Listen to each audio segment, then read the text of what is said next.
What's up? What's up? What's up? What's up? What's up? What's up? I know y'all probably expecting Dre to be on here.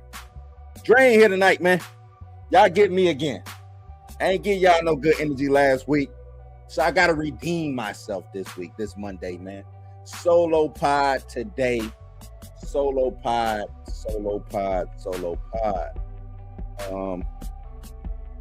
But I felt like I came short. Right, I felt like I came up short for y'all last Monday, but today gonna be a better day. Tonight gonna be a better night, and I'm late. I'm like an hour late, man. Like an hour late, but it don't matter. We're gonna have a good show. We're gonna have us a good show. Let me turn this music down. Music's real fast. Turn this music down. Gonna have us a good show, man. We are gonna have us a good show tonight. Tonight we're gonna talk about the pivot, man. We're gonna talk about not only is DC pivoting, but we got Marvel doing a little pivot too, right? For these past couple of years, Marvel has been just giving us content after content, just shoving it down our throats, man. You know what I'm saying? For like, why?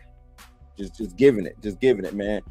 And it felt like every Tuesday you needed a new subscription tier just to keep up with phase 4 and 5, right? So seems like things have changed. So we're gonna be talking about that.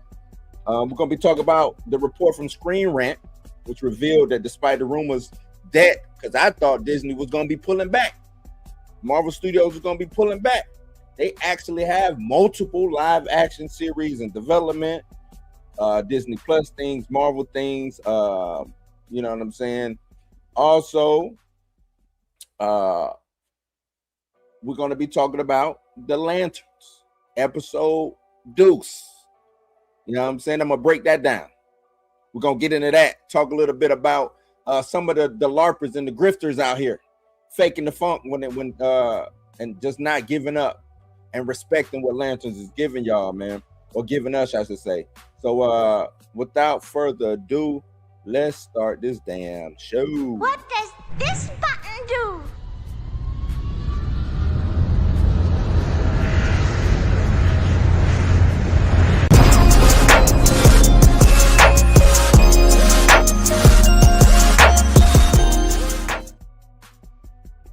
Yeah. This music is hella loud to me. Is it hella loud to y'all, man? It's just like, see, just loud. What's good, man? I am Blue Minotti from Blues House, Blues News. Normally I'm rocking with the homie Dre from the Dre Max Show and Mika from Cinematic Nightmares, but I am solo tonight once again, man. How y'all doing out there? Let's see y'all in the building. Sheep Animation, what's good? Xavier's in the building. Junior, what is good? Perp in the building. Alvin Rodriguez, what's up, man? He in the building. He said, I made it. Old dog. What up? Yeah, man. He said somebody got him for his cam, man. Look, when you out there in LA, you gotta watch out, man. And I love LA. Normally I go there every year, kick it with you know what I'm saying, with the peoples, with my peoples out there, man. Then haven't made the opportunity to go out there this year, man. But yeah, you gotta watch out. You gotta watch the hats you wear. You gotta watch some stuff, man. And Dre is from, you know what I'm saying, he's familiar with being out there. So I'm surprised that they got him. You know what I'm saying? I'm really surprised that they got him, man. But safe travels to Dre. He should be on his way back. Hopefully he's in the air right now, or if he's not in the air, maybe he's landing and he's resting. You know what I'm saying? Things of that nature. But yeah, man, you gotta be safe. Gotta be safe out there. You out there, Alvin? You out in LA? You gotta be safe. Gotta be safe. Cube said, when you come to LA, watch your colors, nigga. Front, back, side to side. We be giving it up to the day that y'all don't know about that, Cube. Was that no? That was Mac 10. No, was that no? I'm sorry, that was Dub C who said that. I'm talking about it was Mac 10 and Cube. That was Dub C. I think they was all on that song together though. But yeah, man. Are you out in Fresno? Okay, okay. Fresno, that's right. But yeah, man, everybody up in here. Everybody up in here, what's up? That's you know what it is. Everybody what's you know what it is, huh? Give it up, you know. Yeah, man. Yeah. Shit, how y'all doing? Did y'all? Oh, I know y'all in the chat. I know y'all saw Darius's live today, man. I know y'all saw Darius's live today, man. I know y'all, most of y'all was in there because I was in the chat with y'all.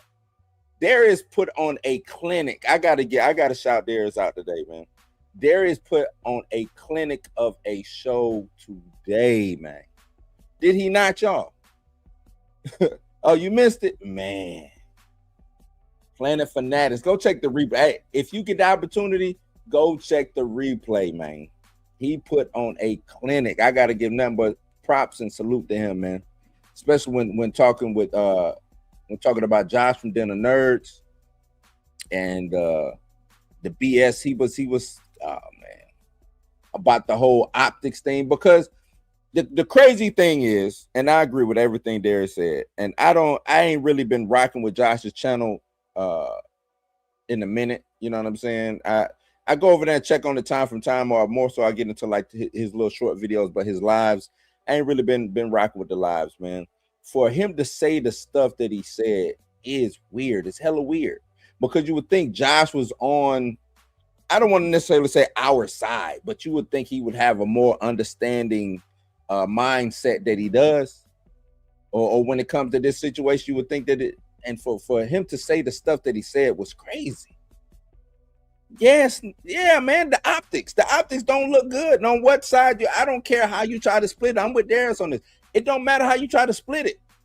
You can say the viewership wasn't there, the fandom didn't show up. You can say all of these excuses. But you know what I see? I see a lot of things failing up, other than black shows, other than black IP, other than black franchise.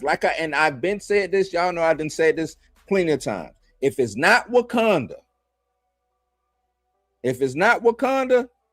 you don't stand a chance over there.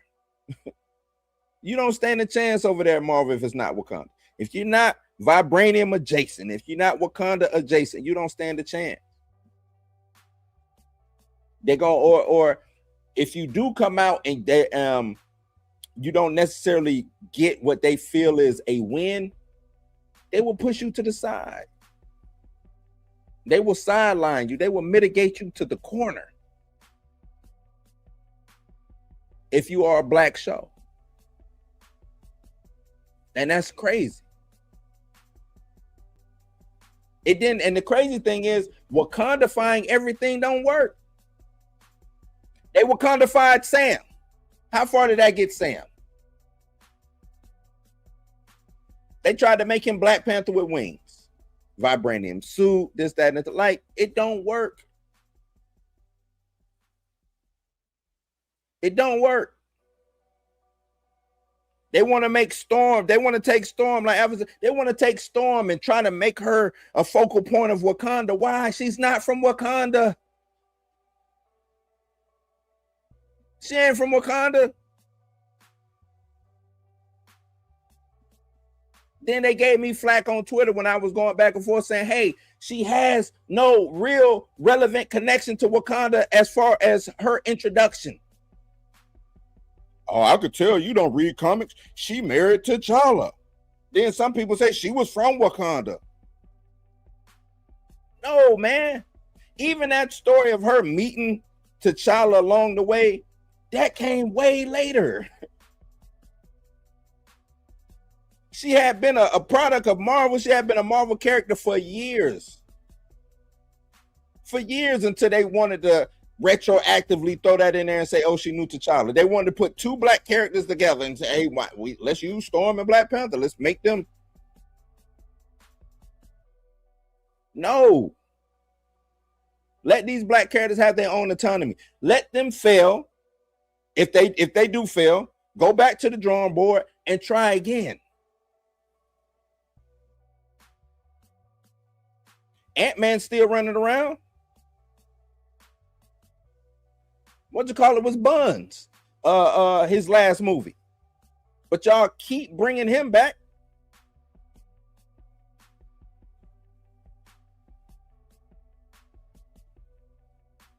You see what I'm saying? Like, y'all let these other characters fail upwards. Let them fail upwards. And I think that's what's people saying is bad optics. Yeah, and the crazy thing is, what I didn't understand is, it's somebody in the Marvel camp, somebody who works for Marvel, who said that. Yeah, the fans is saying it, but it's crazy. It's crazy when an actual actor, successful actor, says that. When Yahya Abdul-Mateen comes out and say, hey, yeah, the optics don't look good.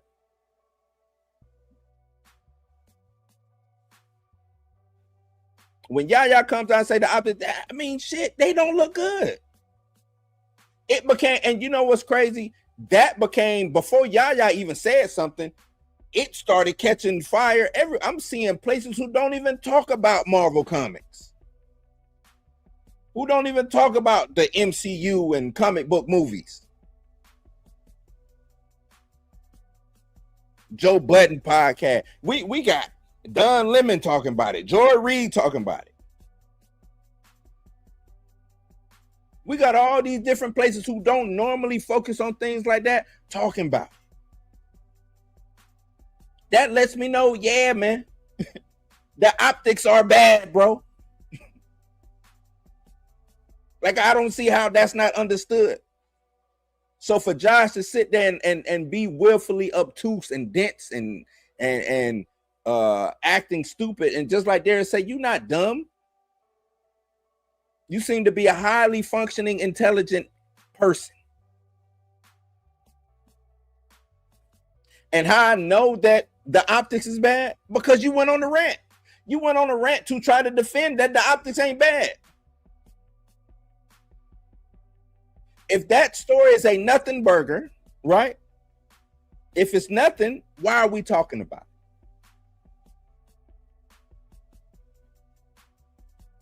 Why are we talking about it if it's nothing? No need to bring it up if it's a big nut, or you bring it up and you keep moving. Bring it up in passing. Yeah, you know, I see all the stories where they're trying to say that the optics is bad at Marvel. I don't believe that. Here's a couple of examples where I don't think. And then you move on to the next. He went on a rant. He went on a rant. That's how you know the optics is bad. But yeah, man, I just wanted to shout out Darius from Planet Fanatics. He put on a clinic today, man. He really put on a clinic today.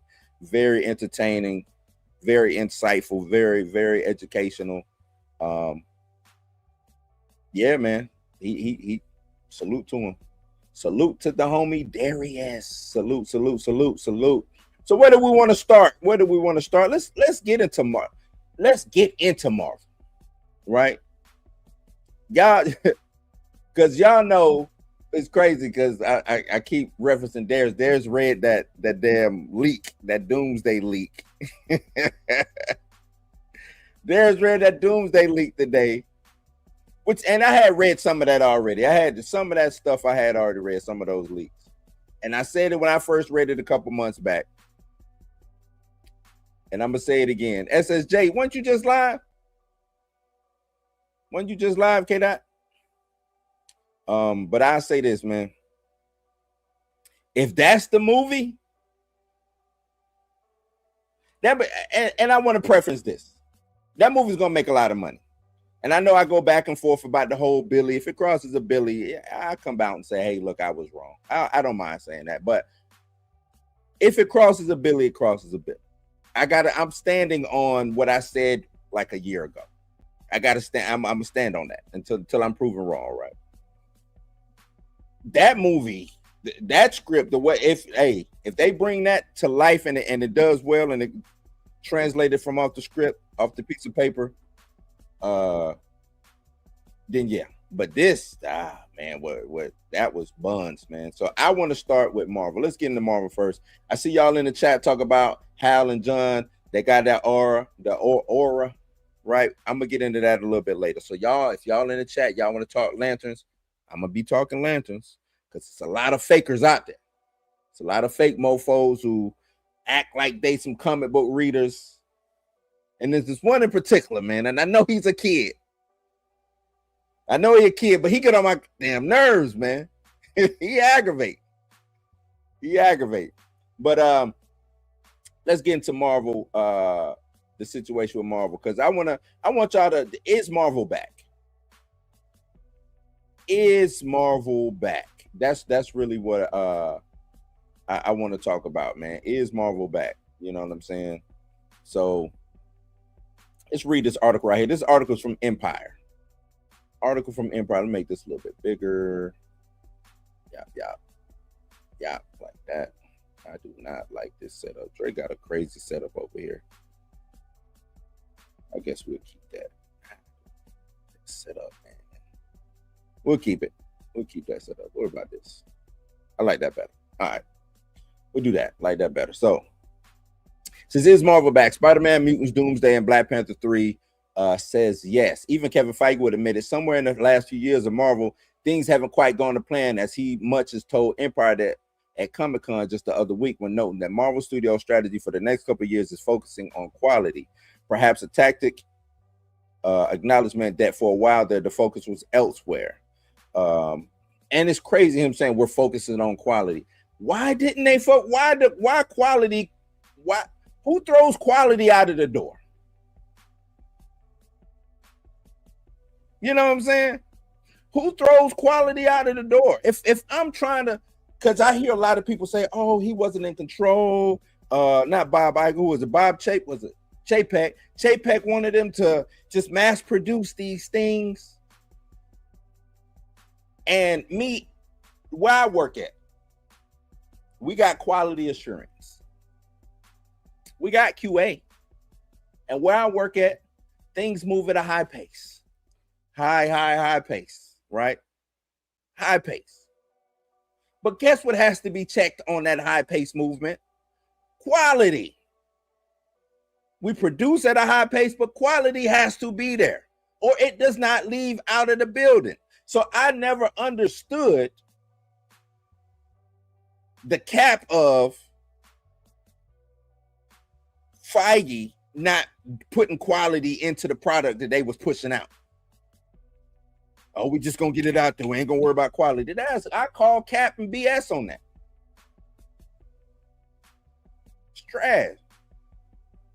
It says we always try to focus on quality, but when quantity is so much, we get spread thin. And come on, man. We always try to focus on quality, but when quantity is so much, we get spread thin. That just sounds like an excuse. That's just an excuse, man. That is just an excuse. Says despite still seeing every Marvel movie in the cinema, I noticed how much less invested I felt lately. Yeah, I watch them all for the most part. There's some stuff I'm probably not gonna watch Black Panther 3. I ain't even gonna front. Or if I do watch it, it'll be on the high seas. You know what I'm saying? But yeah, I'm one who try to show up as much as possible. I'm invested. I'm a Marvel fan.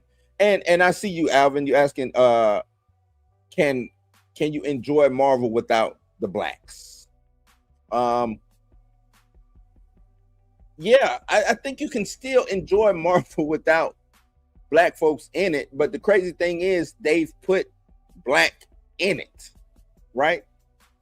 That's why you get the optics is bad, because you've done that now. So with you doing that, it seems like a false investment, right?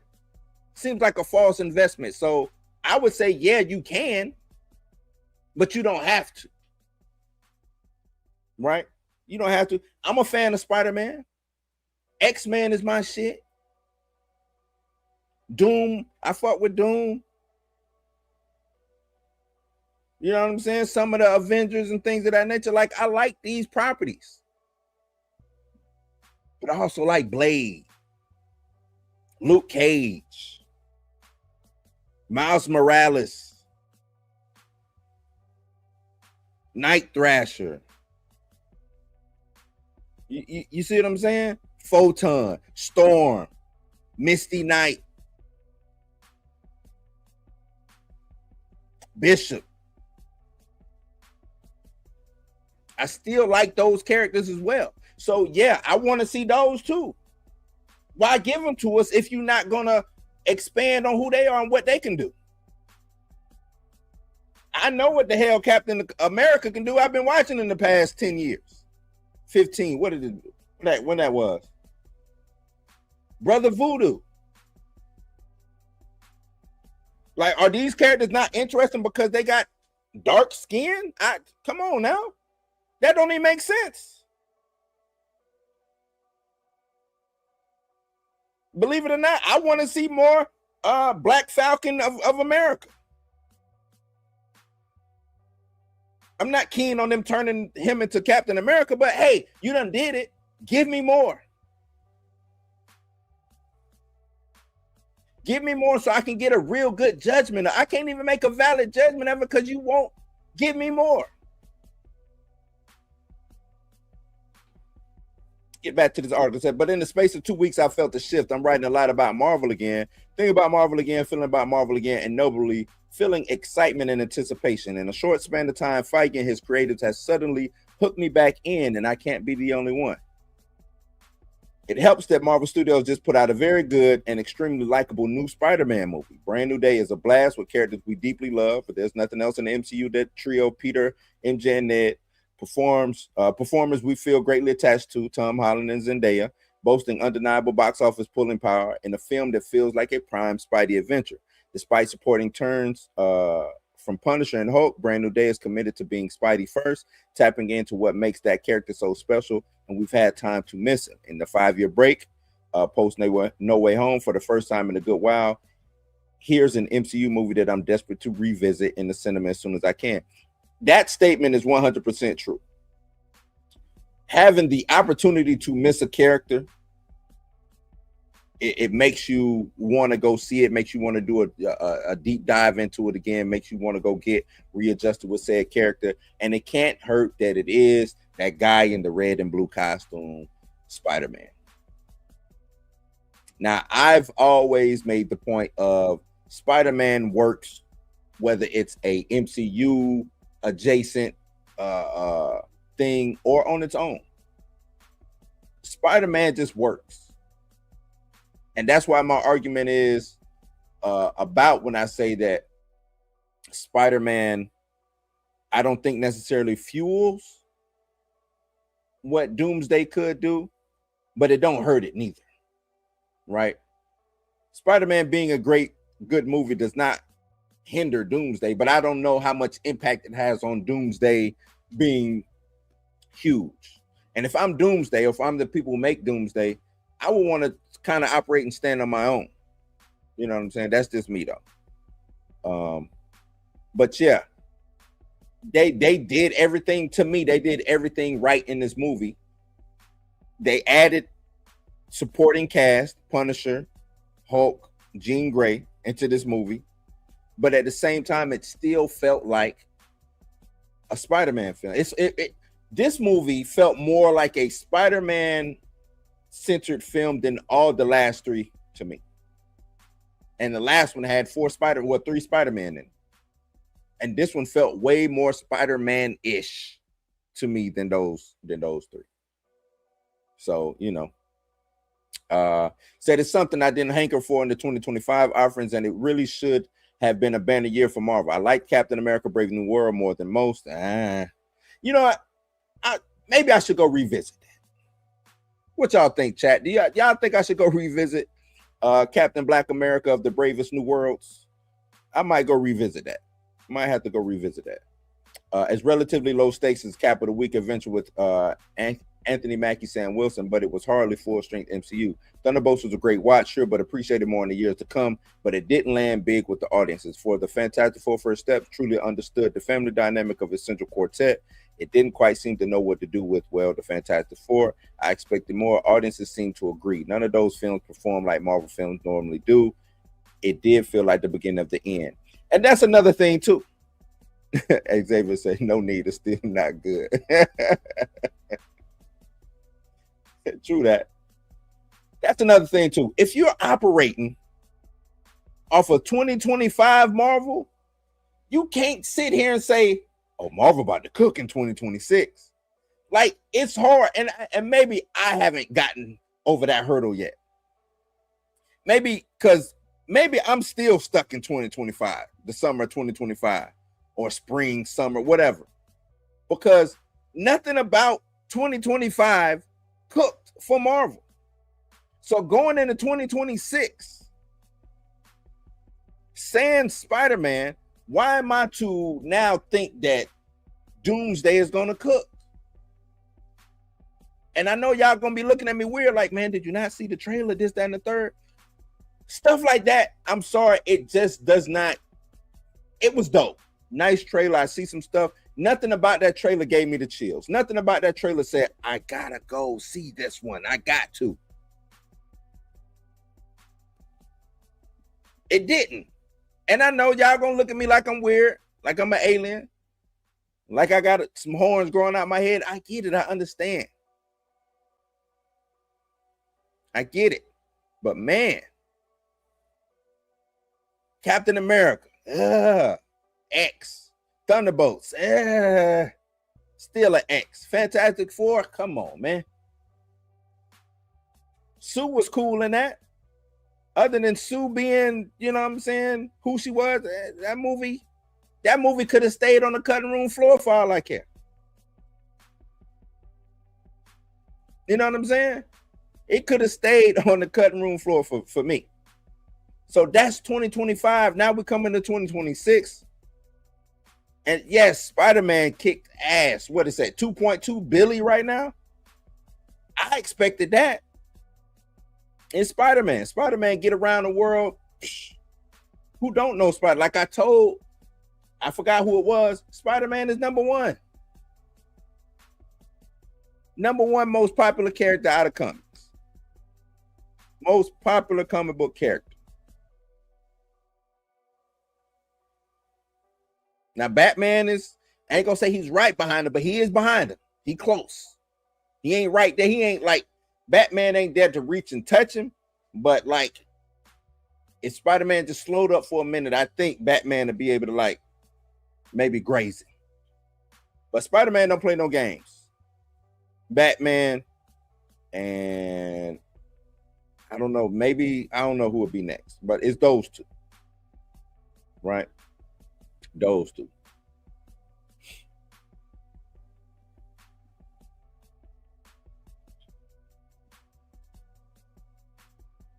Nah, what you talk about? You got to going to let me know. I ain't see that. Going to let me see that. Where did I stop at? So, but suddenly the future looks bright, particularly off the back of Brand New Day. Like I said, they gotta bring Brand New Day in this. Got to. With this astronomical opening weekend and a highly focused showing for Marvel at Comic-Con, if the trailer for Avengers Doomsday felt the touch deja vu, especially off the back of the underwhelming 2025 trio, that film already feels more exciting post Brand New Day. And the Comic-Con footage promising a major focal point on Robert Downey Jr.'s Doom and teasing his history with Fantastic Four is starting to make Doomsday feel more like an event. And I'm gonna have to check that out. He fought some race. I'm gonna have to check that out. Fought some races, huh? It ain't hard to find them. It ain't hard to find them. I say that. Look it up, you'll love it. Okay, and it's on time. Let me see. That was in Minneapolis. Let's see. I'll look it up for you.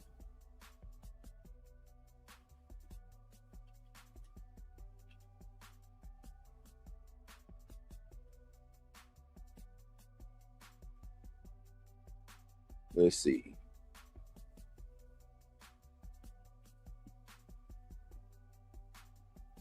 What you talking about? Oh, this looks crazy. This is there a video to this? Ah, come on now. Hold on. That looks nuts. I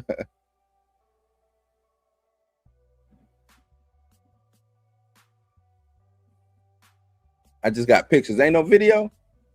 Hold on. Let me try to find a video. This looks crazy.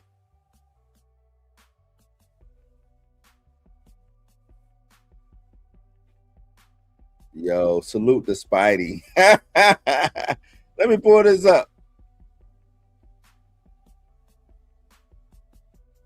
Salute to Spidey. Can I make this bigger?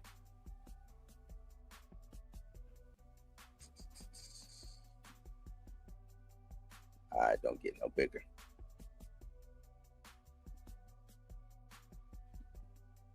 Let me play this from the jump. Let's see. The audio, where the audio at? Okay.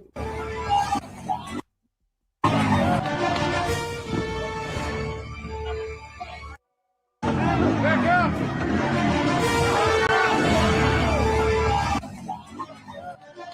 Real life Spidey out here.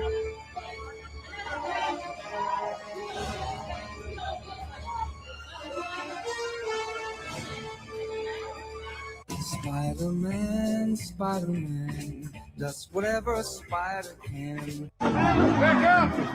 Hey, he went. That's crazy. That's dope though.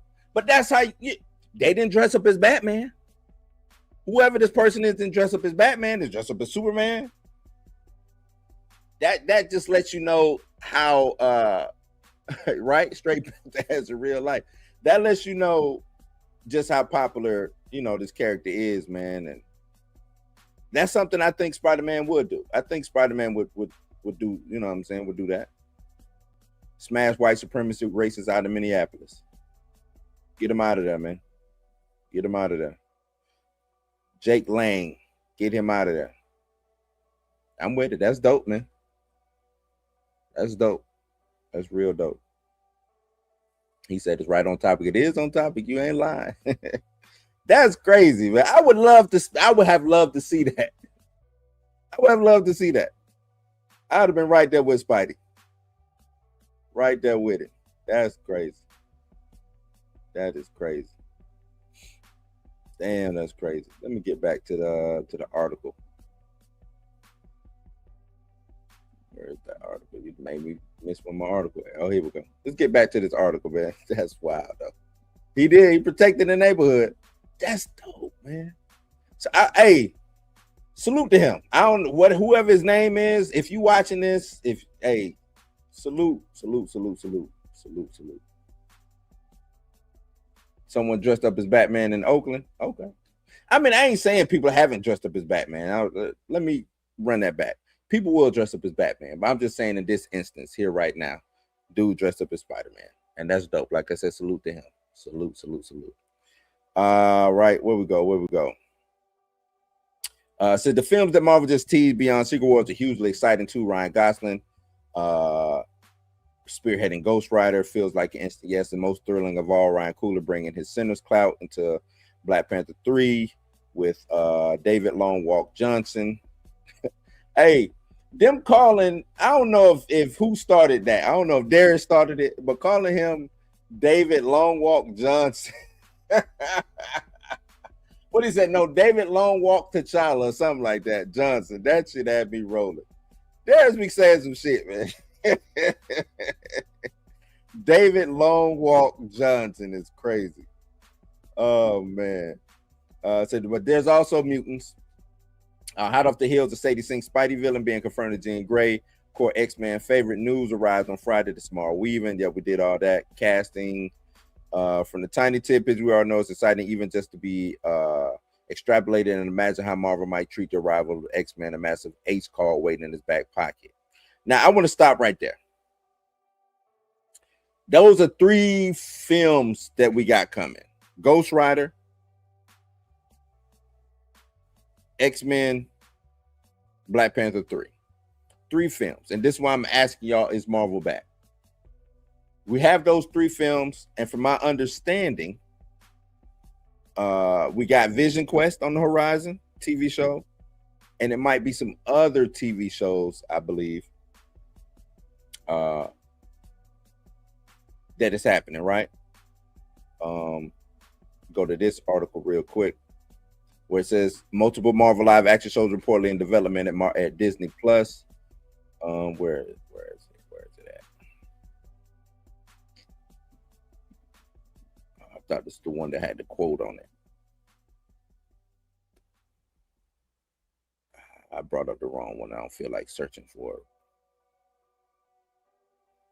it. Says the development report comes not long after Collider had shared August 14th that they had learned after Vision Quest, Marvel Studios will be cutting back live action. Like I said, the piece addressed it that excludes returning series like Daredevil, Born Again, and existing series with another season that has already wrapped filming, and seemingly potential miniseries that may be developed under the Marvel Presents and Marvel Spotlight banners. So I want to concentrate on TV right quick. Dan, did they arrest him? Free Spidey? Free Spidey, man. I hope he ain't get arrested. Free Spidey, free my guy. But I want to focus on the TV efforts, the Disney Plus efforts, and where I think that they keep going wrong at with Disney Plus. Marvel has given us the connective tissue in movies. That's been like their ace in the hole. That's been their cheat code. Marvel movies, connective tissue. The Marvel movies connect, right? One way or another. Well, not these past couple. They kind of just went off a cliff, but that's how they made their bones with the movies connected. I always said, why not do a mini universe? Why not do a small universe, a TV universe where the TV shows connect, right? You can still reference the big universe. You can still reference big Marvel, but small Marvel on the TV side of things, to me, should connect, right? MCTVU, so to speak.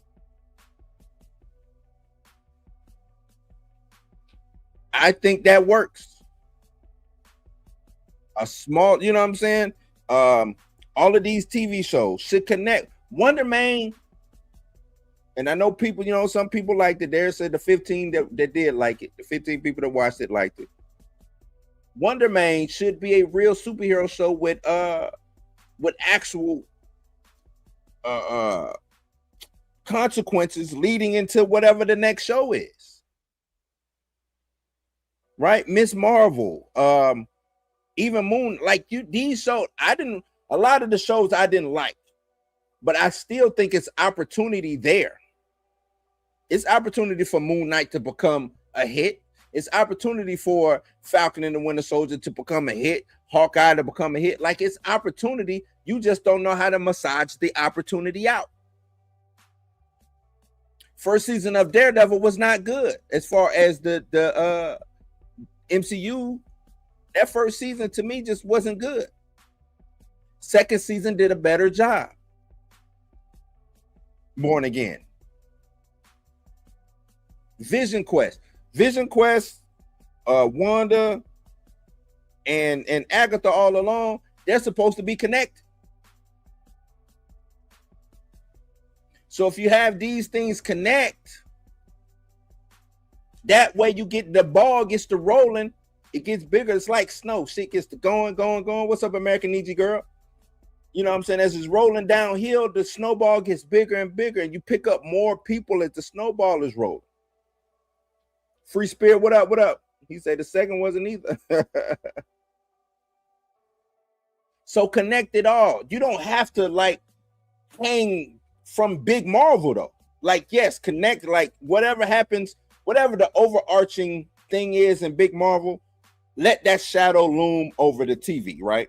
Loom over the TV series.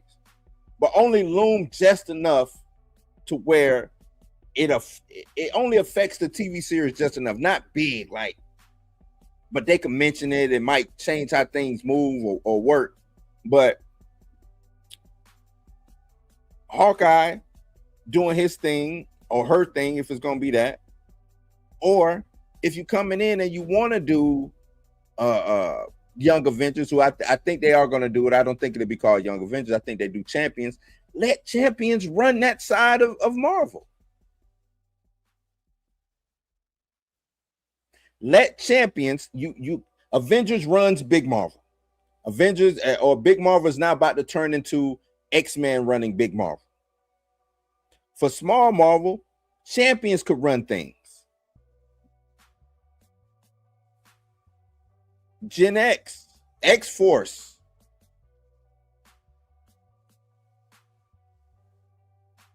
You want to do a Nova show, Nova could interact. The things that happen in Nova could have consequences in what the champions is doing.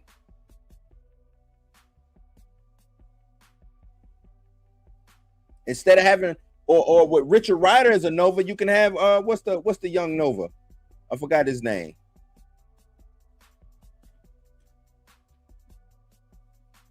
Not Richard Rider. What's the other Nova? The young one. Let me see.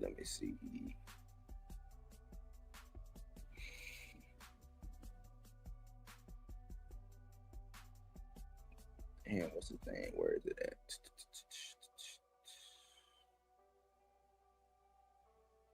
It'll come to me.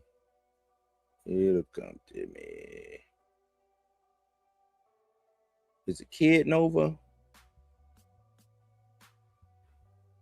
Damn it.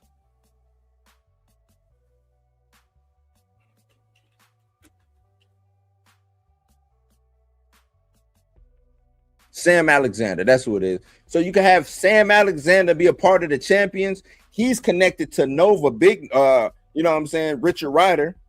Like, that's a connection. Use these things. I just think Marvel, the creators over there at Marvel aren't that bright. I don't believe they are. I don't believe Kevin Feige is that bright. I don't believe none of them over there is that bright when it comes to trying to put these things together. I don't. I think, and the reason I say that is because this last couple of these last 5 years really showed me that they are not that bright. I don't want to say that they stupid or whatever, but it shows me that they are really not that bright with what they put out, with what they gave us.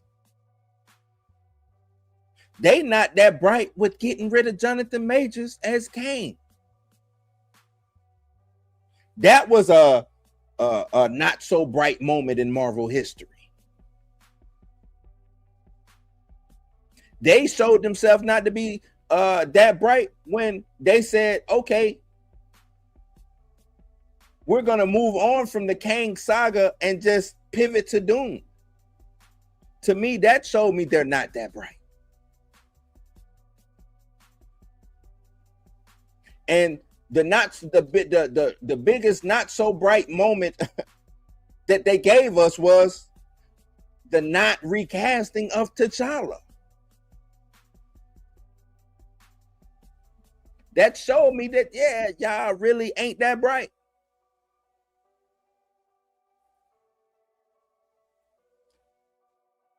Because not only did they not recast T'Challa, which at the end of the day, okay, you don't want to recast him, cool. They killed T'Challa. Like, come on. It's one thing to not recast, but they killed him. They killed cuz for no reason. How bright is that?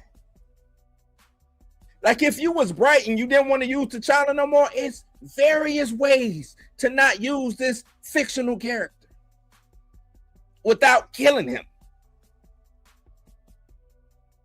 Kidnapping is one. Scrolls, hell, they turned Rhodey into a scroll. Scrolls, we ain't seen Rhodey since, right?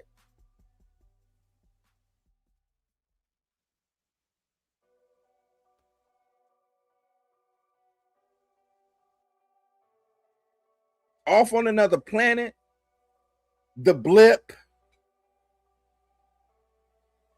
We got the Multiverse Saga. He could have been doing some multiversal stuff. But they said, you know what? We're going to kill T'Challa. And not only are we going to kill T'Challa, we're going to kill him damn near the same way that Chadwick Boseman passed away. That ain't bright. Nothing about that screams Bright. Nothing about that screams I Read the Room. Nothing about that says Tact. Nothing about that says Couth.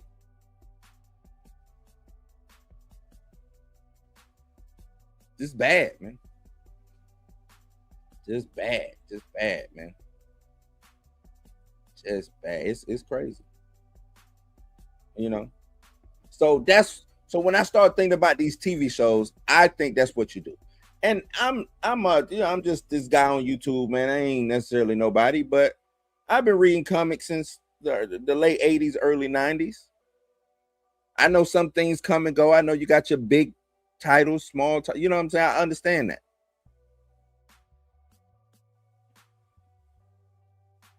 I understand all of that. Learn to make that stuff work for you. Don't work against it. Don't work against the lore. Don't work against the comic books. Don't work against the things that got you here. Don't do that. Do not do that. So then if we pivot from the TV show, I think the biggest asterisk on their board is what I was just talking about, Black Panther 3. Black Panther 3, I know everybody's talking about Doomsday and the Avengers movies. To me, I'm looking at Black Panther 3. That's the one on the board I got circled. And it ain't about money. It ain't about box office. To me, it's about reaction. To me, it's about acceptance. Right? Because this movie will move forward and make so-called history with, you know, David Long Walk Johnson taking the lead role as Toussaint, aka the bastard from Haiti, aging him up, inheriting the mantle, just taking it from Shuri after everybody bitch moaned and complained about the recast of T'Challa, people being sexist and misogynistic. Marvel says, hold my beer, I'll show y'all who's really misogynistic. We're gonna get this bastard from Haiti and turn him into into T'Challa. Turn him, just make him a whole different character. Take a different character and insert him as this character. This is the epitome of when somebody says, have you ever walked a mile in my shoes? The bastard can say, yeah, I'm walking in my daddy's shoes right now.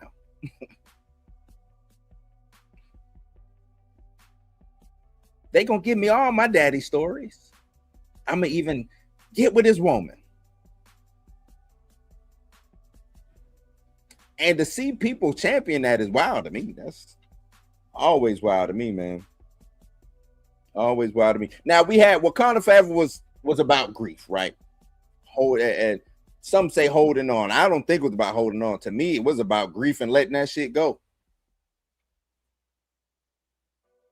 Letting it go. Now, supposedly, this is supposed to be about legacy. Moving forward. But whose legacy? To me, this is about stealing, theft of legacy. Right? You know what I'm saying? The bastard comes in, steals his daddy's legacy and his stories and everything. So do you want to see Black Panther 3? Is this something that people are going to be running to? That's why I said the reaction, the acceptance. How are people going to react to this movie once seen? Word of mouth. Are they going to accept the bastard who, like Alvin Rodriguez said, fused with his daddy? You put a ring on, I put the ring on, we do the fusion dance. Boop. I am now you, you are now me. Wildest thing I've ever seen. Wildest thing I've ever seen, right? So yeah, with that, is Marvel back, man? Is it back? I don't know. I'm not there yet. Just because Spider-Man came out the gate and slapped people, you know, impact webbing. I don't know. I can't sit here and say that Marvel is back. I can't say they are working their way out of that big ass hole that they dug. I will say that. Maybe somebody dropped the ladder down so they can climb out. I don't know. But they in a hole. And they ain't made it out the hole yet for me. So no, I can't say they back. Because if Doomsday ends up being what I read or what I read and what Darius read online to y'all today, this morning or this afternoon, I don't know. I don't know. That 2025 hit hard. That 2025 hit hard. That was bad. You know what I'm saying? Like, that was egregiously bad. 2025.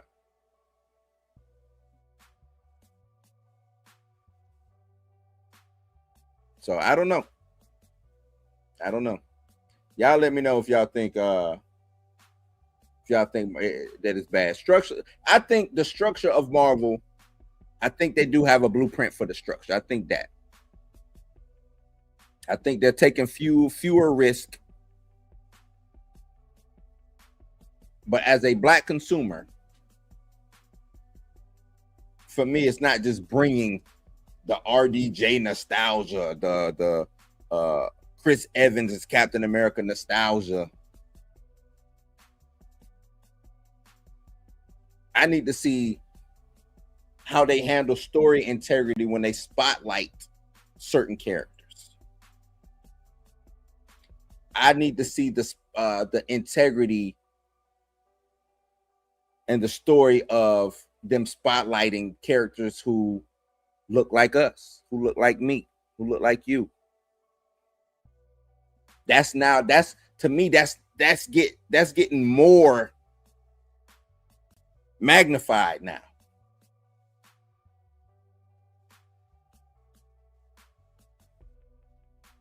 That's getting more magnified.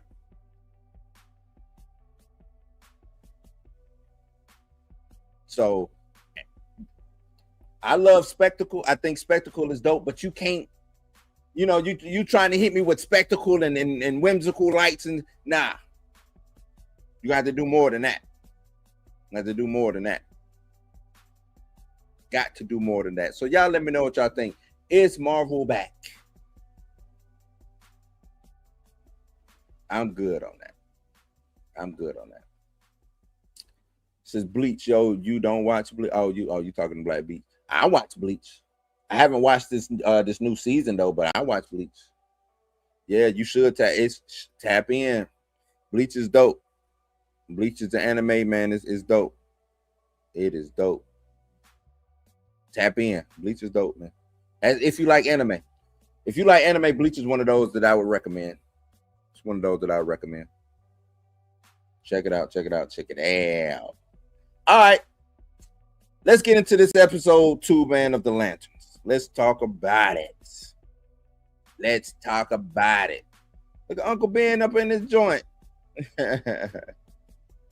What up? What up? What up? Let's get into this Lanterns, man. Lanterns. Let's. How did y'all feel about this episode? Episode 2, I think it was called Trust Fall. How did y'all feel about it? How did y'all feel about it? You know, thought it was good. Thought it was good. James Gunn, and I said this. I said James Gunn and Peter Safran, they can end the year with 2 bangers. They can end the year with 2 wins. And if they do end the year with 2 wins, they got to look at those 2 wins and say, hey, what do we do to win? Whatever we did to win, we need to do that and replicate it. That's all. You know, that's all they got to do. Now they stepping up. They got this prestigious storytelling going on. I mean, it's HBO, so of course you're getting best of the best. You know, but before I really get into it, I got to play this. I have to play this. And I don't want to call this dude a clown. I don't know him like that. But I got to play this. I got to play this. I got to. Review, this show is not good. This show is so ashamed of the source material, so ashamed that it's a superhero show, that it feels like the characters themselves know that they're in a fictional TV show. I clocked that immediately when John Stewart asked Hal Jordan, hey, do you want me to bring your suit? And Hal responded saying, well, no, because it's hard to piss in that thing, which is a self-insert from Kyle Chandler, who in real life actually couldn't pee in the suit. People are shilling for this show so hard. James Gunn has set the standards so low that people will accept anything. This scene right here is another scene that people are praising that I think was just stupid. A bunch of these aliens who we're supposed to believe are the Red Lanterns, which I don't think they are, basically start torturing John by showing him visions of what their people went through, like how they were slaughtered by the Manhunters. But they never actually show you the slaughter. They don't show you what the Manhunters did because this show's budget is low as fuck. It feels so cheap and stupid. But here's the thing, I don't mind them not showing the slaughter of the people because this is cinema, this is acting. I honestly think it resonates. He talks about them not, this guy is silly. He talks about them not showing, you know, what John is seeing. Then comes back and say, hey, but I don't mind them not showing it. What? Why even bring it up? Why even bring it up? What is he talking about? More thematically by just showing John Stewart's reaction to the torture than the torture itself. But they don't really do that either. And it's because this guy keeps screaming the entire time. Do you see it, John? Do you see what they did to us? Do you see what they did to our people? Do you see it? Do you see it? And again, it doesn't feel like he's talking to John Stewart. It feels like he's talking to us, the audience. Like, yeah, guys, do you see what they did to our people? I know we couldn't show you because our budget is low as hell. And he talking about the budget low. The budget is not low. You don't want to give away what the Manhunters look like. You don't want to give away if I show what the Manhunters look like and what they did, I now give away the mystery. Idiot.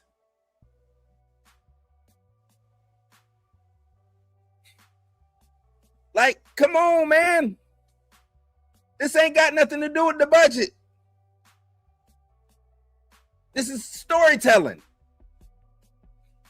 People like that, and the reason why is, you know what I'm saying, I don't normally let people like this get to me, but I see a lot of his stuff online, and I'm not gonna block him. Salute to he want to grift. But people like that get on my nerves because they claim they will get in the comments and say, oh, you don't read the comics, blah, blah, blah. Nigga, you don't read the comics. You the one who don't read the comics. You don't understand storytelling. You don't understand a hero's journey. You don't understand a protagonist and antagonist, the things that happen in between. You don't understand none of that. You want the Flash. You want the cartoon, because he even brings it up. I'm so glad. I'm gonna let him. And this is a cheap ass show, but do you see it? Do you understand what we're trying to convey? Because we couldn't show you. This is so dumb. This scene would have been so much better if it was just pure silent. Just let Aaron Pierre cook. Let him act. All you're seeing is his reaction to what he's seeing. This show is just devoid of all life, of all charm. Like, this is supposed to be Oa, bro.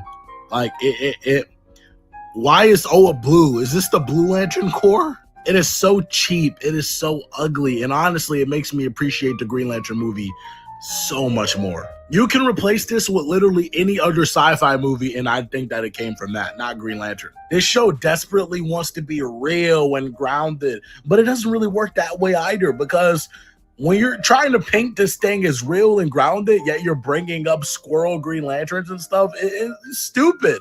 All right, Lanterns. So that was his rant, which is a dumbass rant. Him saying trying to be grounded and real, but bringing up a squirrel Green Lantern. Dog, it's a show about people who have green rings that allow them to fly and make things out of thin air. What are we talking about, man? It's about a guy in a green suit with a green ring who can make things out of thin air, but they can only be green. And he flies around. But he can't talk about a squirrel that's also a Green Lantern. What is that? That's a rock too far thrown, a bridge too far, whatever. What are we talking about? What are we talking about? And we don't know if that's Oa. It didn't say the planet Oa. Did it say the planet Oa? I don't recall them saying when he flew. I don't recall down at the bottom it said planet Oa. Looked like some jail planet. Like, why would he be jailed on Oa? I'm jailing people on some random ass planet. What are we talking about? This is supposed to be Oa, bro. No, it looked like some jail planet. Looked like what? It looked like Sing Sing. You know what I'm saying? Rikers Island, Guantanamo Bay, not Oa. People like that, and this is what I mean. Like, you see a lot of people who repeat the same talking points over and over again, and you could tell that they ain't watched the show.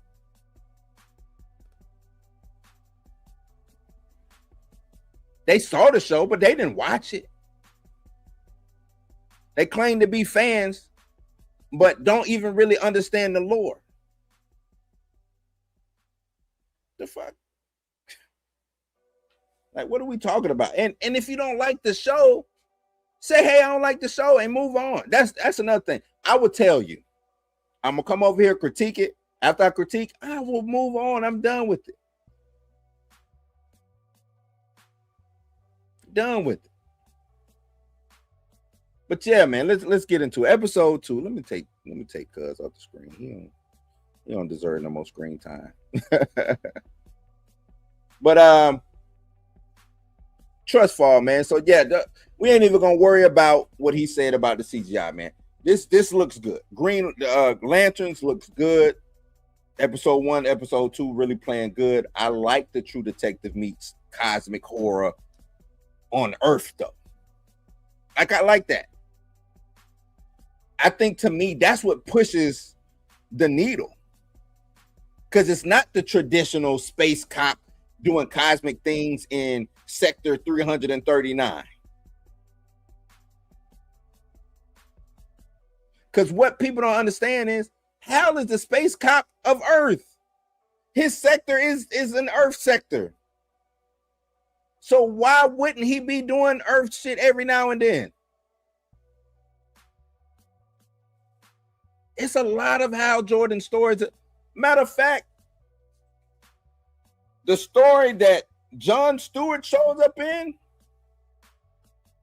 when, you know what I'm saying? When John Stewart, his first appearance, guess what that story is about? It was about them protecting a senator. Ain't have shit to do with space. Nothing to do with space. And a lot of the stories, even after that, had shit to do with space.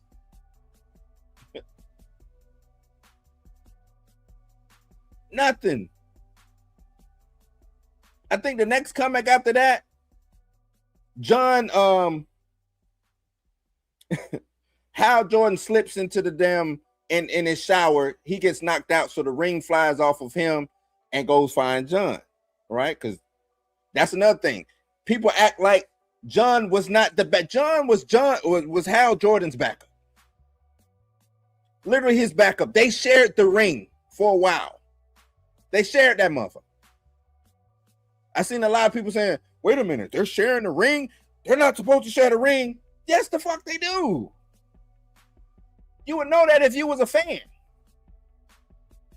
If you actually read the comics, if you actually know John Stewart, other than Justice League, what it is, Justice League United, Unlimited. I'm talking about United, Justice League Unlimited.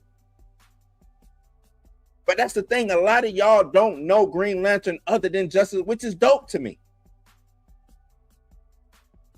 Because that means that y'all's Green Lantern is John Stewart. But see, I was there before all of that.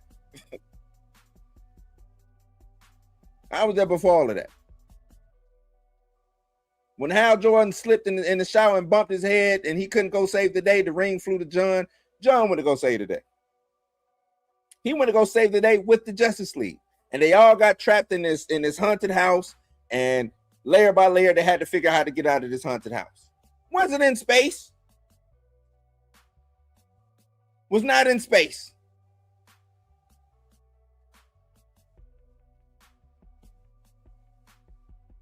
Oh, I thought the ring made the construct of his suit. Yeah, it does. But also because they are showing more than just the lore from right here, present day lore. He also used to wear a actual physical suit.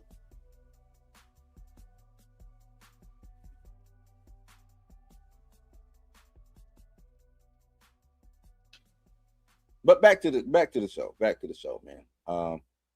And they cooked it. He did get cooked in the comments too. I should have brought the comments. We'll go back and read the comments in a minute.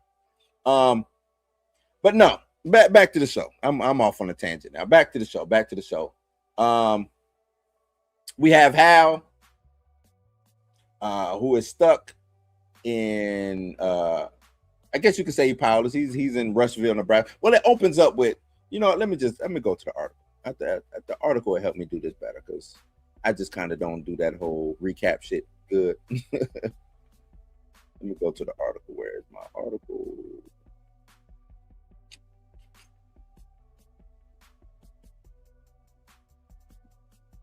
Damn it. Okay, here we go. So, let me share it. Lance's episode 2 recap.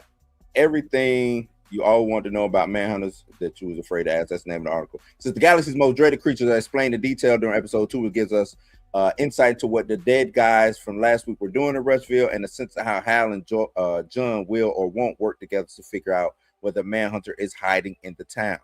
A lot of people got stuck on what a Manhunter is. This is the Martian Manhunters. Manhunters were created by the Guardians. Manhunters was created before the Guardians created the rings to give to the Green Lantern Corps. So before the Green Lantern Corps was created, Manhunters was created. Manhunters were supposed to be like these peacekeepers. They was going out, supposed to keep the peace. Well, they were sentient beings, and something in them switched and made them say the best way to keep peace was basically to eradicate shit, kind of on some AI, because that's all they really are, is AI, right? That's the, I guess you could say, the small and dirty of it. You know what I mean? So that's what a Manhunter is. A lot of people didn't know that. Everybody, the Martian Manhunters. No, it's not that. It's not that. So back in 2016, they had this hotel. Hal wakes up John with an ice bucket dumped on his face, despite what they learned in the premiere, namely aliens on a mission that is the opposite of peace are on their way to Earth. Hal has no plan to alert the Guardians, aka the Green Lanterns, governing body. Instead, Elder Lantern announces it's training time. John's going to learn how to fly.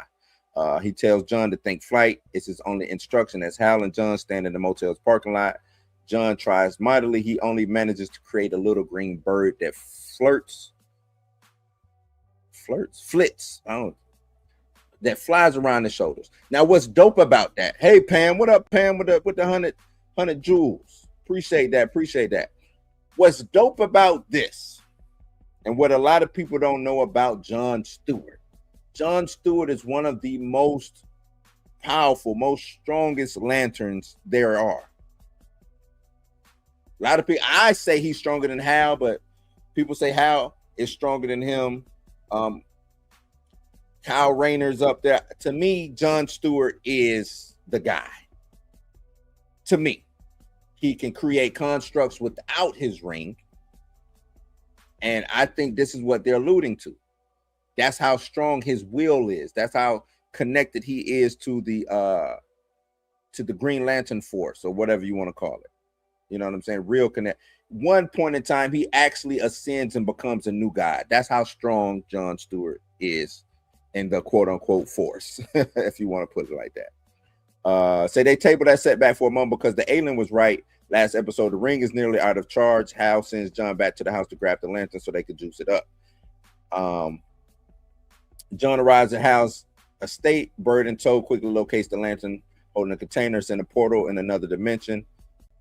And I thought that was dope. If I have a safe that has a pocket dimension, and I think I like the way they're using pocket dimensions. Hey, if we got pocket dimensions, let's use them joints. Peacemaker that had pocket dimensions, I'm gonna bring that shit on over the lanterns too. Pocket dimensions. I hide my lantern inside a pocket dimension. I think that's dope as hell. You know what I mean? I like that. I like that. John calls Hal so his voice can deactivate the storage container. And I think it was what is it? The planet. I forgot the planet's name. Mogo. Mogo, which is a planet, which is a living planet, who became a Green Lantern itself. So that's another little Easter egg. And see, that's the thing. When people like your boy Shine Comics, who I just had up, when they speak of things and they don't speak of the stuff that they really gave you. See, if you was a fan, you would know these things. If you was a Green Lantern fan, you would know these things.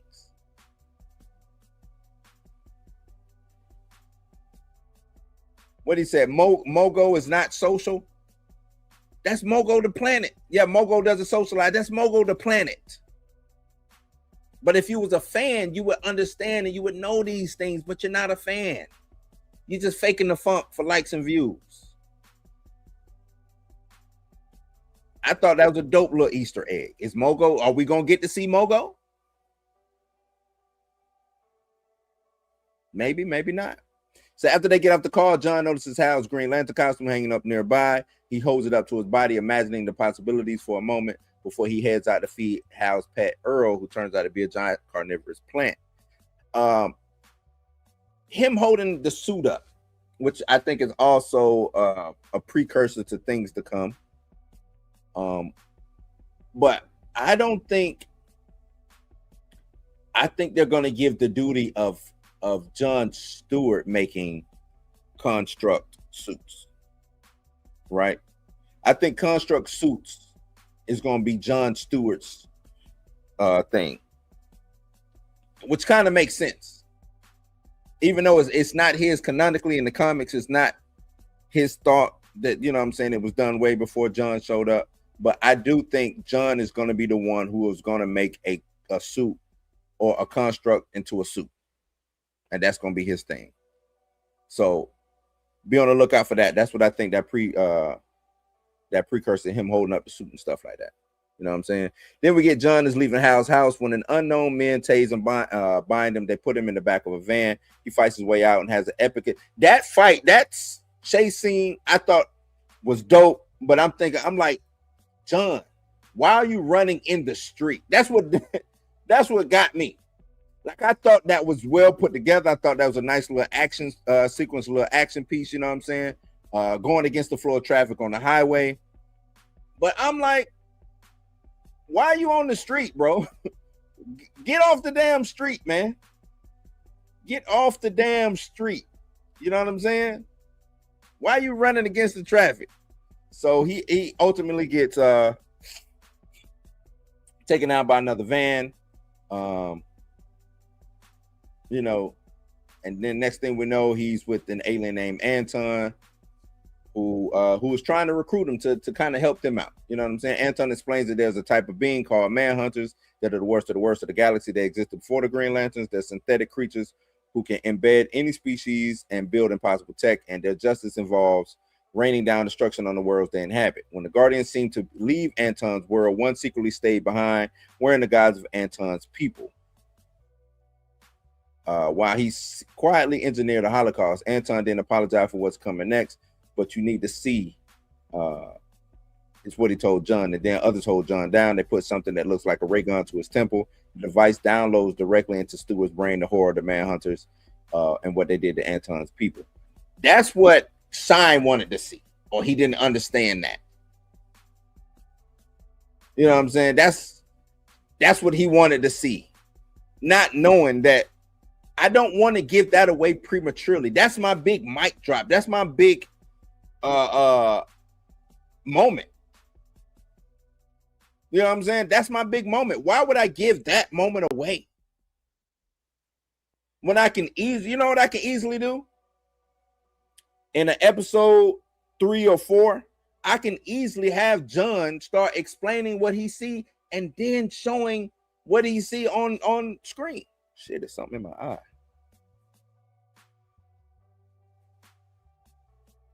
That's how you sell. That's good writing. That's how you sell it. It's called a callback. Shine, in case you didn't know.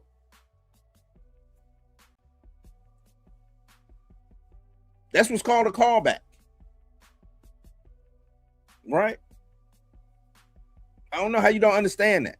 They've been doing it in books and film since the invention of books and film. Since the invention of storytelling.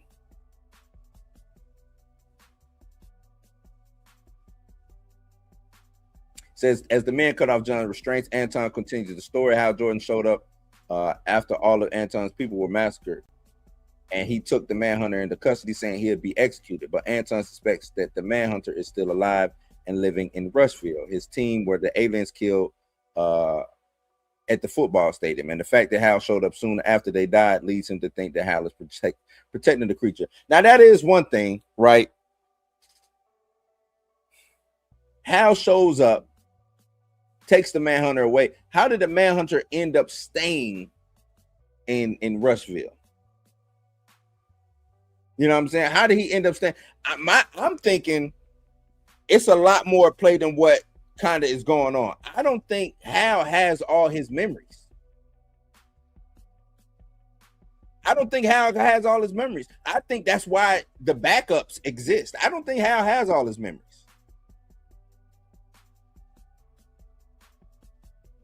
He either doesn't have all his memories or he's being some way manipulated by the Guardians. And the Guardians might be taking his memories. But I don't think he has all his memories.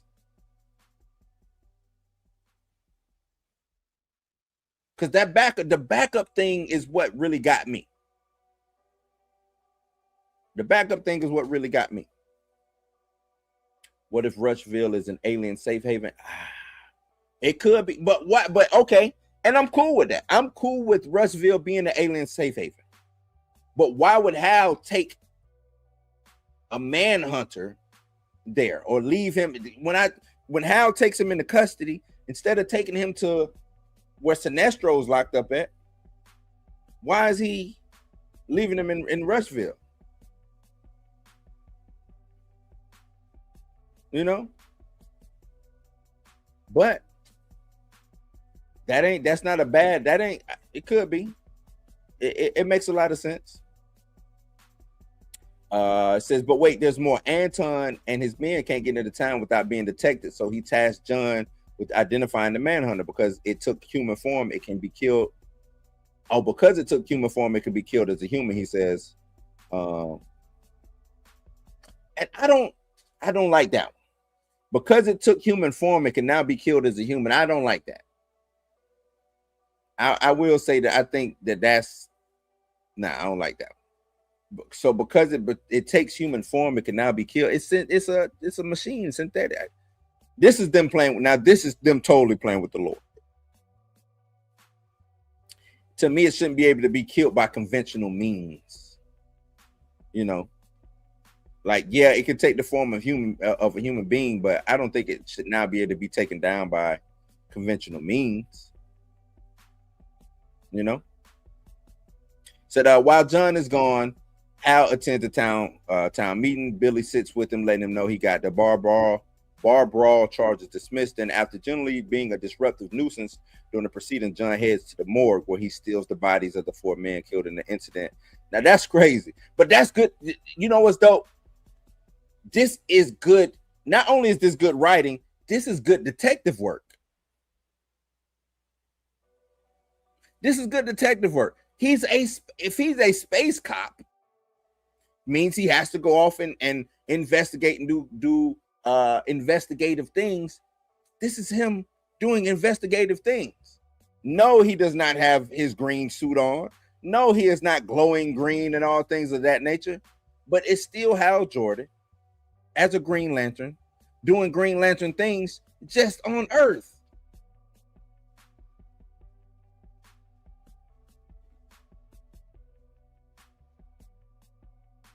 So I don't understand the vitriol. I don't get it. I really don't get it. I really don't. It's fine with me, dope with me. What you say, Vanessa? Oh, for real? Who was she? Was trying to remember her face. But that's dope. A sister wrote it. She co-wrote it. That's dope. That's dope. Where am I? Steals the body in a gorgeous bit of physical comedy. Hal wrestles with the corpse into a Toyota Camry, drives to the field where he hauls them through what looks like a metal detector a couple of times. He realizes that the detectors are actually to weed out. What they forgot to mention is Hal went to the field before he went to the morgue. What is that crawling on me? He went to the field before he went to the morgue, and he found out that the metal detectors don't beep when he walked through. So he was like, well, what the hell are the metal detectors for? Then when he went to the town meeting, he walked through that metal detector, and guess what? Didn't beep. So he's wondering, what these damn metal detectors for? That's why he went and got the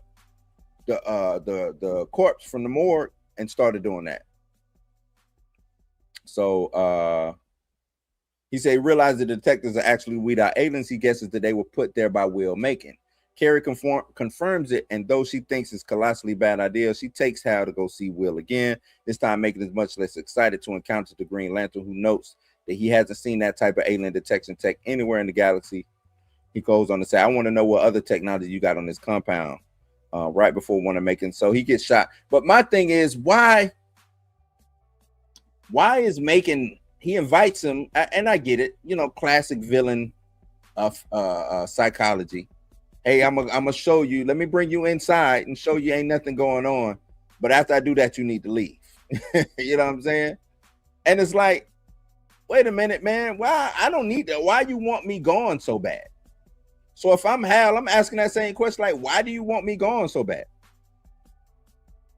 You was just kissing my behind, but now you want me gone? Nah.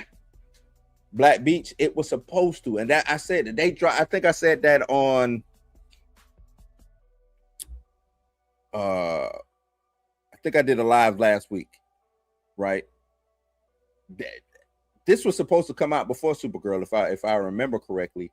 And yeah, man, if this would have came out before Supergirl, I think people have a little bit more. I think I'm not gonna sit here and say Supergirl goes crazy, but I think Supergirl at least gets to 300. I think it at least gets to. I think people give it more of a chance now because of this. I'm with you. I'm totally with you on that, 100%.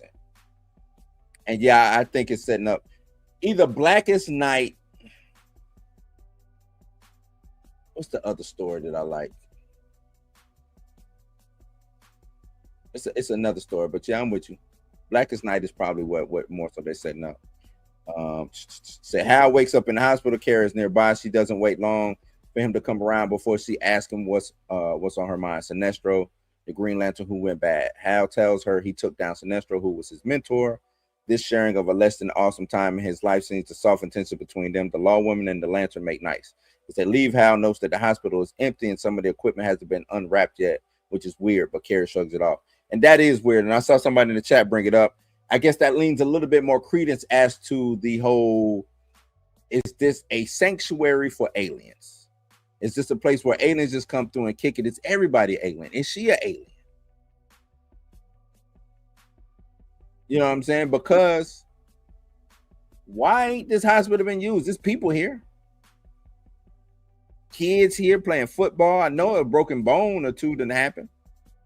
A sprain. The MRI machine ain't been used. You know what I'm saying? None of that. What a receptionist at? I don't even think it was a receptionist there. No nurses. So yeah, look, that you might be right. It might be a sanctuary city, a sanctuary town for aliens, and which would be which would be meta. Which would be meta. So I'm gonna lean. You know what? Let me circle that. I like that now. I'm gonna circle that. Because that now it does bring real world elements into this TV show. So I'm with you. I am with you. Nathan Moore. What up? What up? What up? I'm with you. I'm with you. Says when Hal and John next see each other, John gets right down to it. What do you know about Manhunters? He explains everything to Hal, including the fact that he was told not to tell. In the middle of all this, Hal knows that John has kept his little green bird alive despite not wearing the ring. He's amazed. Apparently, the ability to do so is an advanced one. Hal probes about why a bird, per se, assuming it means something pretty deep. But John shuts him down. He's just a bird and says, turning it back to green dust. And that's it. Later, Hal dons his Green Lantern uniform and flies to the intergalactic prison where Sinestro is being held. Hal doesn't waste time asking about Manhunters. The moment he crosses the threshold, if one still existed, it would be the second biggest threat you're currently facing. Sinestro replies, so why don't you tell me about John? You know what? God damn. I think I cracked it. That was not Hal. Shit. That wasn't Hal. That wasn't Hal who died. And that wasn't Hal who showed up to arrest the Manhunter. Oh, that was another Manhunter. It was another Manhunter. Yeah, I cracked it again. He said he done cracked it again. Yeah. Sometimes it you know what I'm saying? That wasn't, think about it. Hal don't remember. Why is Hal asking about Manhunters if he took one into custody? He shouldn't have to go ask Sinestro what a Manhunter is if he took one into custody. So he goes and asks Sinestro, hey man, tell me what you know about Manhunters. Sinestro probably like, nigga, ain't you the one who arrested the last one? You tell me about that shit. So no, I don't think that was Hal who came and took the Manhunter into custody. And that's probably why that Manhunter is still there. And it could go back to the whole thing of what who was that? Difficult said about the town being what it is. And remember last episode we had the frozen Hal with no ring. Because that wasn't Hal. That was that Manhunter who had took over Hal's body, who had previously been there for that Manhunter. And that's why Anton was like, nah, Hal showed up and took that Manhunter into custody. Now, see, Shine wouldn't be able to deduce that. Shine Comics wouldn't be able to deduce all of that I just said. And now that's just a theory. I think I cracked it.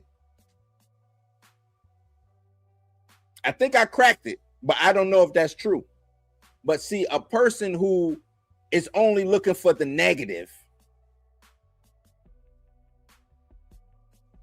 wouldn't understand. Who just looking for the negative. They ain't paying attention to the damn story because all they want to see is flashing green lights. Don't understand just how deep and how dope this damn story is.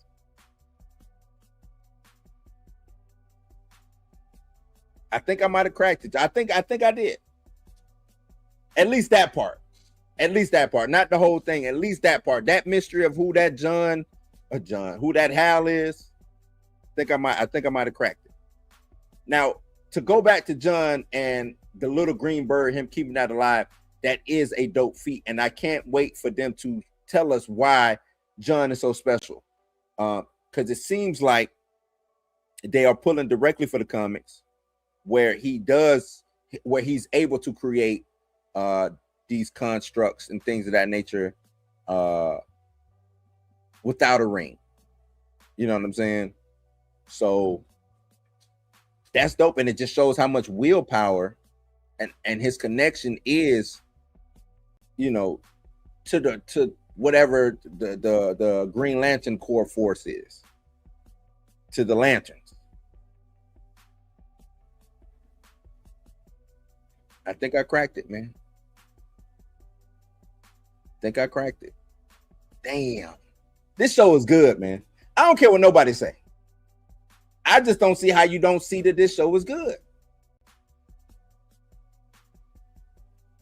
I just don't understand. Anybody who says that this show is not good has not watched the show.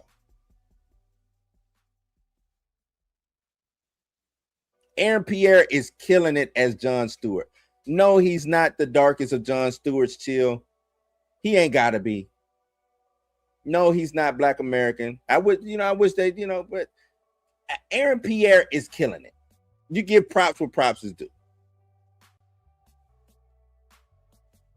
Did more than one man in 2 episodes. Exactly, Lawrence. Way more. Aaron Pierre is killing it. Tyler Chandler is killing it. Kyle Chandler. What's his name? Kyle Chandler. He's killing it. I also like the fact that it's in this football town, right? Which is kind of even meta with the whole Friday Night Lights, him being coach. I forgot his name over there. Like, this show cooking.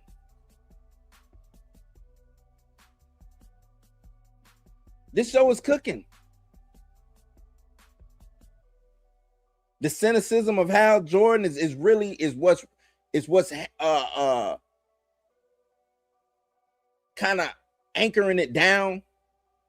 You know what I'm saying? Is what's really it's a driving force. You got Aaron Pierre on the like. This is what you get when you take a comic book property and you treat it serious. Right? This is when you take a comic book property and you put character-driven prestige, character-driven storytelling into this television show. Because when you do Coach Taylor, because when you do something like this ain't just for me, the comic book fan.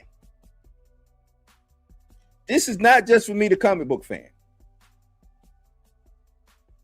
You get to command everybody with a show like this. It's people who won't know who the hell Green Lantern is. What's a Green Lantern? Who's a John Stewart? Who can sit down and watch this show and don't have to worry about what lanterns, what comic books are, because that's just how good this show is. That's how you command the culture.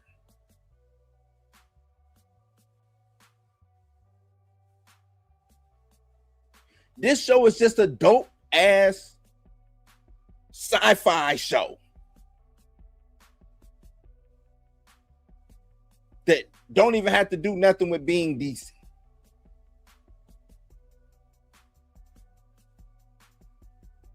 Jay in the building. Jay, what point am I proving? He said you continue to prove my point. What I'm talking about the comic book culture, man. Come on now. What you talking about? Move the culture. The nerd culture. You know what I'm talking about. Don't come on now. Come on, because Wonder Man show didn't move the culture like y'all thought it did, huh? What point did I prove though? What point of yours am I proving, Jay? Talk to me.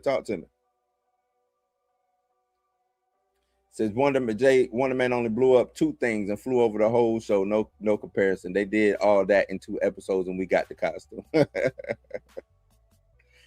I ain't been drinking. I'm sober, bro. I am sober. Y'all know this show. Anybody, and the thing is, I would love to hear the reasons why people say this show is not good. I would love to hear the reason why people say this show ain't good. Everything that they complained about in these 2 episodes, it didn't happen. You got Green, you got the ring being used, they went into space, they got Sinestro, we got aliens. Everything that they complained about happened in the first 2 episodes. The first 2. Everything they complained about. But I know they're going to continue to pick the goalpost up and move it. Continue to pick the goalpost up and move it.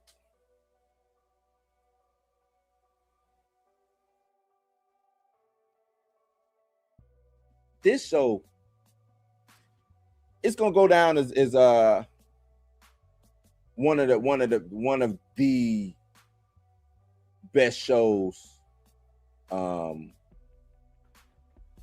this year for 2026, hands down. And it's gonna it's gonna win an award. You know that Emmy that Wonder Man is up for? You know that Emmy that Wonder Man is up for?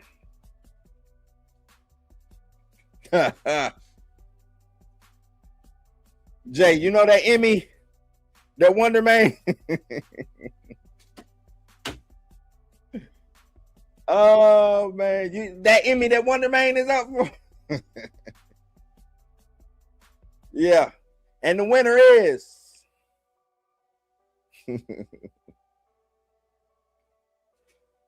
No, I'm not saying you ain't a fan. I'm just saying I know you like Wonder Man, though. I know you like Wonder Man. I'm just letting you know. Oh man. Yeah, man.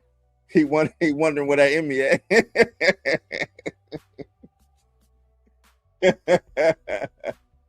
Wonder Man is not hey. And the thing is, I'm gonna pull up like Jake Long. Hey, then I'm gonna dress up as Spider-Man and come out the crowd. Oh man. The thing about Wonder Man is if it would have just, and this is just for me, if it would have just had a little bit more superheroing antics into it, a little bit more science fiction antics in it, I probably, if they would have sprinkled in a little bit more Doorman, and I don't mean Doorman the character, but that type of storytelling, that type of things that's happening, if that was sprinkled in a little bit more, I'd be like, you know what, Wonder Man ain't that bad. Because it's not a bad show. It's just a bad superhero show. I'm just gonna stick behind that. It's just a bad superhero show. Bad superhero show. No one say the real black superhero gonna take it. I believe so. I believe if this is nominated, if this is in the same category as Wonder Man, I just don't see Wonder Man getting it. I just don't see Wonder Man getting it. You know what I'm saying? So, yeah. Do not see it getting it. But yeah, man, this is a dope show. I think I cracked it. We're gonna see. Mark me down.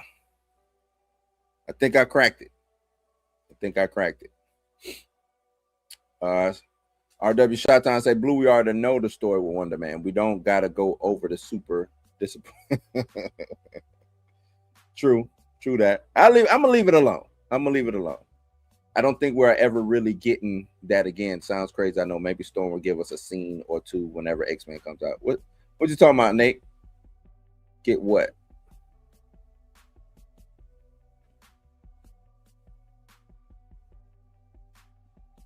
Well, I don't know what you're talking about, Nathan.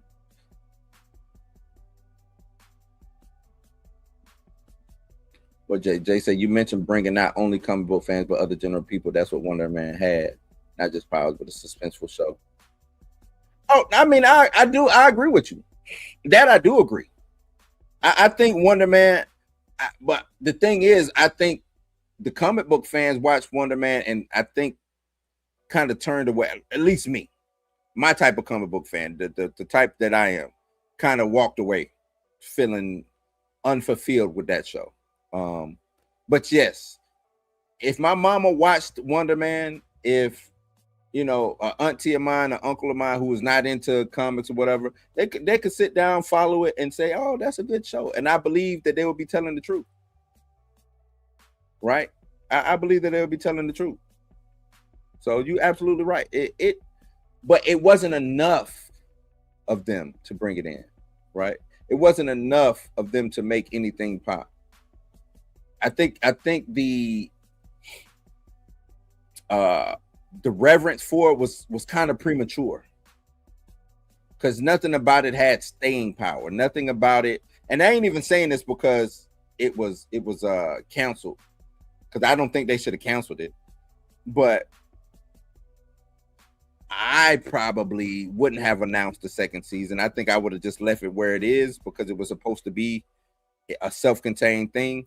I probably would have left it where it was. Just me. Even after hearing you know, a small crowd of loud people, I think I would have left it right where it was at. So I was referring to having a black character using powers like that. You said we won't get it until Storm. Jesus. Well, I guess that is the only black character who would have actual powers like that, would be Storm. You know what I'm saying? We don't have any powerful black characters that are strong like that. All we have is, well, Photon, but she has, you know, disappeared. And from what Darius read to us, she's gonna have a mysterious illness too. Like, damn it, man, can't have nothing. So Penguin was ended perfectly. If they chose to make a second season, they can. If not, then so be it. Yeah, I heard rumors of a second season. I don't know if they're gonna do it. But you're right, it did end perfectly. From what I understand, if they were gonna do a second season, it was supposed to be trying to sneak Catwoman in some type of way, because Old Girl and Catwoman, I want to say, are sisters, right? I think they're sisters, or they're kin some type of way. Because she's a bastard of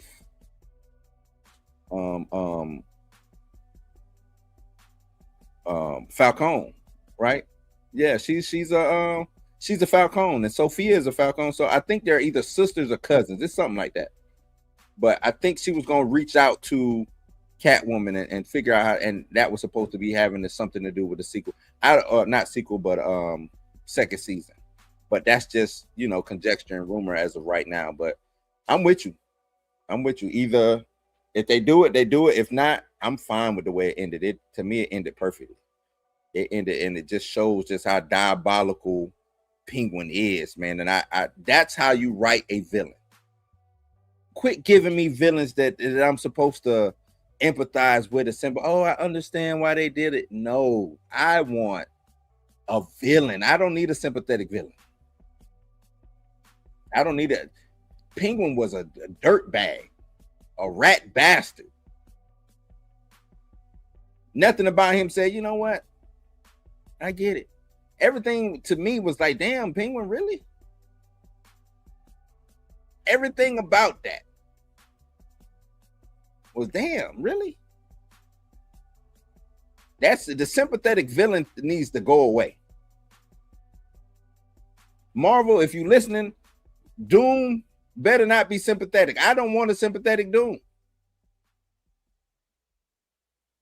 I don't want, oh, I understand he's doing it for us. I don't want that. Give me the maniacal narcissistic Magnomania, what it is? Just mania. Give me that. Megalomaniac. Give me that. And I guess that's why I like all my villains. My top villains are the villains that are villains, right? Sabretooth, villain because he's a villain. Joker, villain because he's a villain. Now we don't even know, megalomaniac. We don't even know why Joker even exists. He's just out here doing shit. Right? Apocalypse, survival of the fittest. Are you strong enough, motherfucker? If not, you get it. I don't need no sympathetic villain. All my villains is you know what I'm saying? Gotcha. Gotcha. Some men want to see the world burn. You're absolutely right. Want to see the world burn. Those are the villains I want to see. Give me the racist bigot villain. That's why I was like, if we doing Mr. Sinister, give me Mr. Sinister.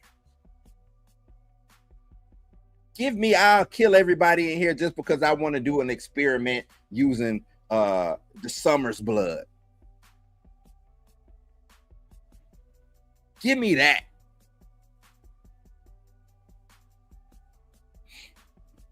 Shot Town says, what do you think the bird construct represents with John Stewart? I don't know. That's a good question. And I've seen people asking that because Hal asked him, you know what I'm saying, why that? I don't know. I want to say it might have something to do with his upbringing, maybe something to do with his father, you know, maybe his mother. We haven't seen his mom, right? He doesn't have a mom. We saw his siblings, we saw his daddy. Where's his mama at? What happened with his mama? So I don't know. That's a good question. That is a good question. Who was the least evil MCU villain? The least evil MCU villain.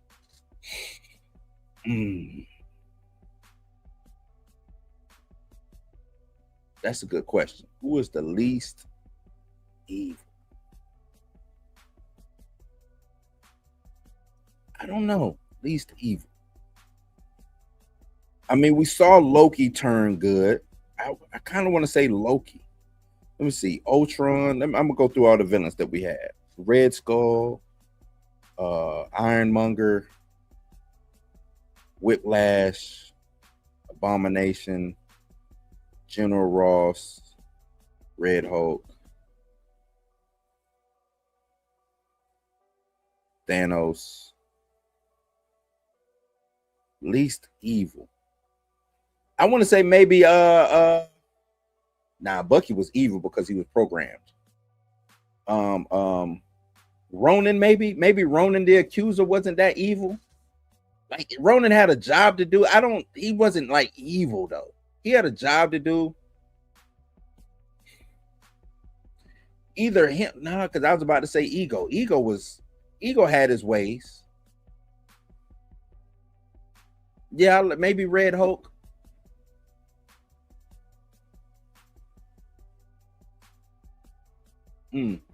That's a good question.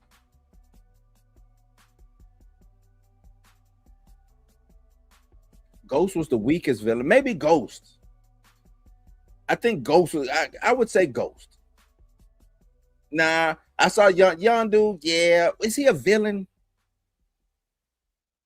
Yeah, because I don't look at Yondu as a villain, and Ghost would be a villain for that. And then she's turned now, but I would say Ghost. I gotta say Ghost. I think Ghost would be the least evil villain. I like that, Ghost. Yep. Difficult says the bird shows how meticulous he is with his ideas. He created a living life instead of just an item. That too. He is. I mean, with him being an architect, and him he does create these constructs. He in the comics they say he creates constructs from the inside out. Right? When creating his constructs, He creates them from the inside out. Hal is a more shallow guy. I create a fist, boom, because I'm punching something. You know what I'm saying? Battering ram because I need to get through. Hal creates guns and, you know what I'm saying, rocket launchers, missiles, stuff like that. Now, Hal has been strong enough to where he's actually recreated Coast City with people living in them. This is in the comics, with people living in them and stuff like that. So I don't know, but I like that. I think that as well. You know, Jay says, so Manhunter is the alien that joins the Justice League, right? So Martian Manhunter is not a Manhunter in what we're talking about. You know what? I think it's a little infographic out.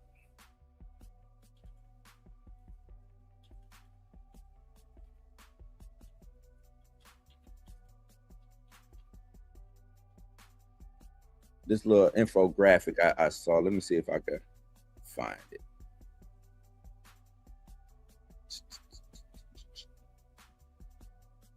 Or let's listen to this guy on TikTok talk.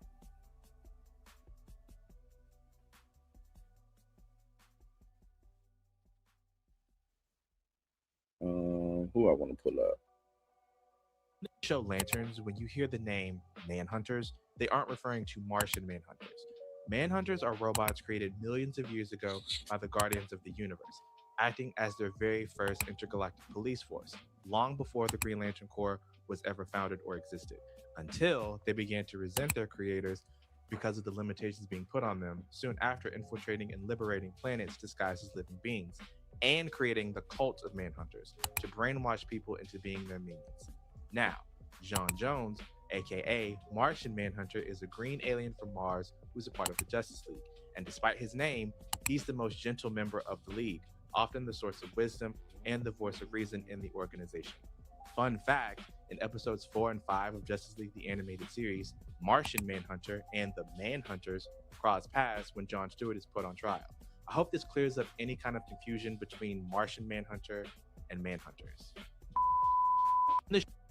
There you go, for people who didn't understand the difference between Martian Manhunter and the Manhunters. There you go. That should hopefully that helps y'all out. Hopefully that helps you out. Buck, what up, Buck? Seen you in a minute, brother. How you doing? How you been?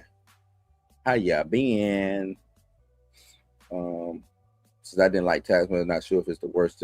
I wasn't impressed with Taskmaster either. Evil Strange. Nah, because Evil Strange was evil. Evil Strange is up there.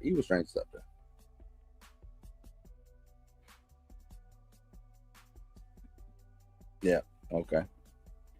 Yep. Guy shows up in episode 5. Is it 5? I know he's supposed to show up when I think John Stewart is locked. Either John Stewart is locked up or Hal is locked up. I think it's John Stewart. And I think he's telling the story of how he met Hal for the first time and things of that nature. That's what I believe. So what really stinks is they're introducing new characters but not giving us a Green Arrow. We need a new Green Lantern. Wait, what? What really stinks is they're introducing new characters but not giving us a Green Arrow. I'm not understanding what you're saying, difficult. I would love to see a Green Arrow, though. I'd love to see a Green Arrow. Next episode is Origin with his dad. Yeah, and I think with that episode being the Origin with his dad, I think we're gonna get the reason why the whole bird thing. I think that would make sense. The bird thing. After that, how you feel about Red Lantern theories going around? Yeah, I saw Anton possibly. They're saying Anton possibly being Atrocitus. It don't make sense. You know what I'm saying? Because where are the the lanterns? Where are the rings at? Right? We're not getting any of that. I don't know. I can't really speak on it yet. Can't really speak on it yet. So that it don't add up. It don't make sense for them to be Red Lanterns. Maybe it's Anton could be Atrocitus before he gets the, you know what I'm saying, before he becomes a Red Lantern. Could be that. But I don't know. I want to see Supergirl as a Red Lantern like in the comics. That'd be dope. Oh, you meant Green Arrow? Okay. I mean, yeah. Okay. Yeah, I think we need a Green Arrow. Lauren said we saw Green Arrow for the last 8 years on CW. True, but I think it's cool. I think you can add a Green Arrow into this show or into the pantheon of what the DCU is. You know, so Jay said Green Arrow. We just gave y'all Jimmy and 8. I seen Marcus them maybe walking it back. Look, man, reading or hearing what that show might be about, it might work. That show might work. Still, James, get on track, man. Still, even if that show works, I need you to give us some real characters. Batman, Wonder Woman. Give us some key characters. You got to give us some of these key characters, man. You're failing. You're missing. Who is the mystery benefactor? I like what everybody's saying. I think it's Lex. It makes sense for Lex to be a benefactor in that. That's the tech involved. Who else would be in? Brainiac, right? Brainiac could be involved. Because think about it. If John Stewart is showing up in Man of Tomorrow, this could bridge that gap between Lanterns and Man of Tomorrow. Brainiac end up being the benefactor or having something to do with it. Just saying. But Lex also works in that same void, right? In that same thing. So I'm with both of them. Brainiac or Lex works for me. Anton is red, then they can possibly prove my theory that Lex is the. Oh, see, you saying it right there. Yep. By episode, yeah, I think he puts on the suit early in that, but I don't think he puts on the suit. I think he is. I don't know if you heard me earlier, Lawrence report. I think he's gonna be the first one to make a construct suit. He's gonna be the first one to make a suit out of a construct. That's what I believe. I don't believe he puts on a traditional suit like Hal, because to me that's also going to show the coming of the new guard, right? That's going to show that, hey, look, I figured out how to do this shit better than him. I don't need a suit like what Guy got on or what Hal wears. I can do this. I make my own suit. I think that's what we get. To me, that makes sense.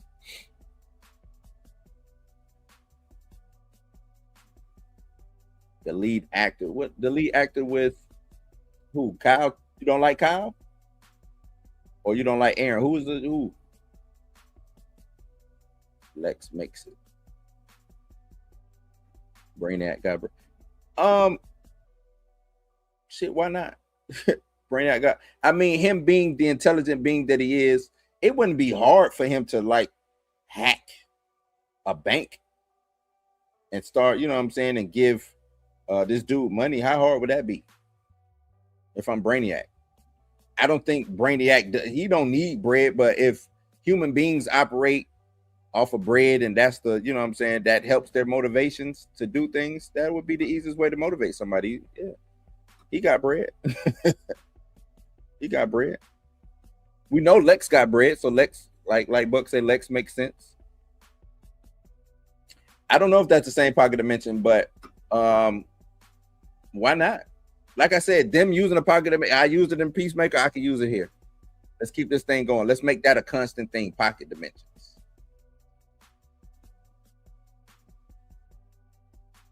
Ooh, yeah. That would be fire. Let's swing for the fences. The only other two people that can make that tech is Bruce Wayne and Barry Allen. That's far and reaching, but Gotham has been established yesterday. True. I don't think it's Wayne Tech, and I don't think it's Barry Allen. Lex makes the sense because of the bridging to Superman Man of Tomorrow. To me, that's what makes sense. Go on somewhere. If Ryan Reynolds shows up, that'll be nuts, right? Max Lord got paper, yeah.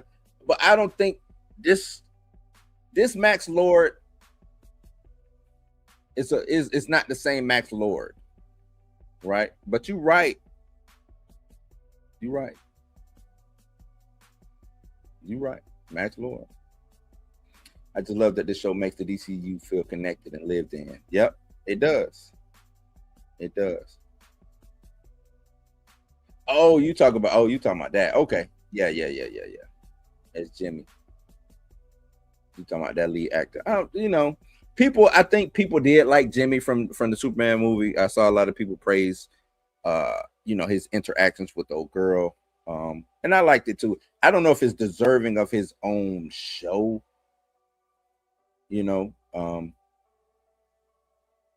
But we'll see. We'll see how that happens, how that works. Yeah, the sheriff is from Gotham. And I think the bro's wife is an alien. Yeah, I also think she's more than what she is. Hell, she might be the Manhunter. She might be the Manhunter. Damn. Stick a pin in that. She might be the Manhunter. Stick a pin in that. Alan, she is, and was on the phone with someone and said hi to Barb. Say hi to Barb for me. Oh, you talking about? Yeah. But yeah, man, I'm gonna wrap it up, man, and get up out of here. I'm hungry. I got to go get something to eat and get ready for work tomorrow, man. But y'all came in and showed out, man. I appreciate it. Appreciate y'all showing up for me, man. With this solo cast. Next Monday we will be back. Back at it. Me and Dre at least. Hopefully Mika shows up. She been busy. Y'all flood Mika. Y'all go flood her chats. Show her the same love that y'all show us over here, man. If y'all ever see her live or streaming or anything like that, please do. But yeah, I appreciate all y'all coming in and rock with us, man. I had fun tonight. It really got into it. Why is Samuel Jackson and others trying to make it cool? Hey man, look. If aliens showed up and they looked like that or better, yeah, the aliens can get it. You know what I'm saying? But yeah, man, check me out Wednesday. I'll be dropping the show. I don't know what I'm gonna be talking about, but it's gonna be good. Whatever I talk about is gonna be good. Then check me out either Thursday or Friday with the overall weekly news that I'll be giving you. Sorry I couldn't give it to you this past week. Was busy. Look at Tina showing up. Tina. You know what, Tina? I got a little time. Before I go, I got a little time. I will address this. Y'all will poke anything. Let's address who can go to Walmart right now. Tina. Who can go to Walmart right now and get a sex toy? I can't go to Walmart and get a sex toy. Tina, y'all women like to say that men will poke anything, but we don't know. But I know who do. Mess with anything. mess with anything. But that's a story for another day, Tina. Because I can't go to Walmart and just get a something for me. But y'all sure can. Vibrators and things that look like phallic symbols and all types of stuff at regular stores. Walmarts, Winn-Dixie's, Food Lions, pharmacies, CVS's, Walgreens.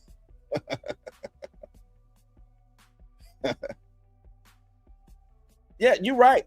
They do. But that's not a normal thing. That's not normal. That's not a regular everyday thing. So gotcha. But this ain't the time and place, Tina. But yeah, you came in at the end, Tina. You missed out.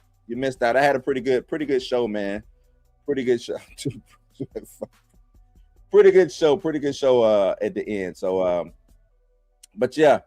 Y'all ain't gotta go home, but you got to get the hell up out of here. As Dre say, y'all take it easy and vibe higher. And peace, man. We are out. Like I said, I appreciate it, Tina. I appreciate even you coming at the end. I appreciate you, Tina. But just hit the replay, man. Hit the replay.